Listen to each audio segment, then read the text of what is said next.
everyone, today we are going to see compute engine in Google Cloud.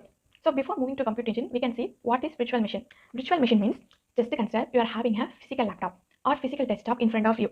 So you are using Windows operating system there. If you want to use many Linux distribution like Fedora, Ubuntu, everything you want to use.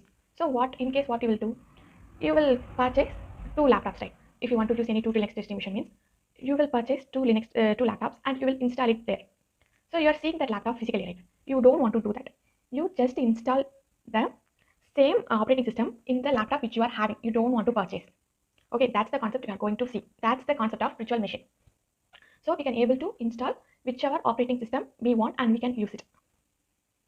So in the next slide, we can see it. The physical system we are having a hardware, right? On top of hardware, we have an operating system. By using the operating system only, we can able to install the application and we can use it. So if you want to install any operating system, any other operating system apart from our default operating system means there is an application. There are a lot of applications in the market. Two popular applications are VMware and Sun. We need to install the VMware application. So after installing the VMware application, they will not say that as a VMware. They will mention as a hypervisor. Instead of VMware, instead of the name of the application, we will say it as a hypervisor. Okay. After opening that hypervisor, there we can install whichever operating system we want. So the installed operating system, we will say it as a guest OS. The default operating system in our physical laptop, we will say it as a host operating system. Okay.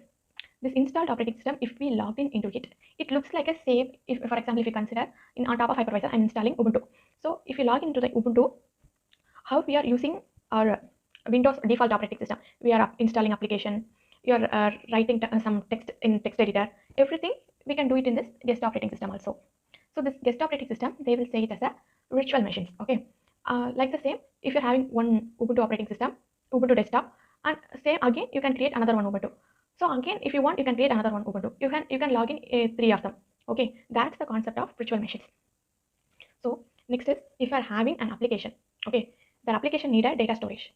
So you cannot use it this way to run your application because this hypervisor will this operating system also need memory, right? This hypervisor steals the resources from your physical hardware only for this guest operating systems. Okay, so if you are running heavy application means it must need a storage, right? And other resources as well. So with our physical system, we have only 1 TB storage, right? It will not enough.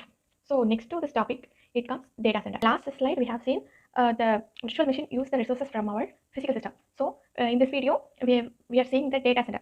So we are building a physical system. Okay. So for example, if we consider I'm having an organization, so I'm going to build an application. So this application needs storage, servers, and other software rights. So for that, I am building a data center. So data center is nothing just as a room. You just consider a room. There, I am arranging many physical machines. For example, if you consider like many laptops you are organizing with high processing speed, with high storage, everything I am arranging here. So this is I am creating for my organization, right? Okay. In last slide, we have a hypervisor. So the hypervisor installs the operating system and use our physical resources. So like the same, here also we will have an application. This application will use this data center's resources. Okay, it will not use from our physical systems resources. It will use the resources from our data center. We can able to use only the operating systems. Okay, in the UI part you can able to see, but the resources it will take from our data center only. Okay, so the maintenance of data center will be high cost because we need cooling system, power backup. If any failure in the server, we need a technician to solve it. And also if any new upgradation in the market, we need to update here as well. So it is very difficult task and the cost of maintenance very high. So what the companies like Google, Amazon, Microsoft has decided means they have brought up a land and they have set up the data center, the same data center which I have set up for my organization. Okay, they have set up many physical machines. Like every other organization can use that virtual machine, can buy that virtual machine and can use it. Like that, they built their own data center. So here we have a data center in our organization, but we can use only for our purpose. But their data center we can purchase, just like how we are doing online shopping. We can purchase from there. Okay, from we have our own console, like Google have GCP console.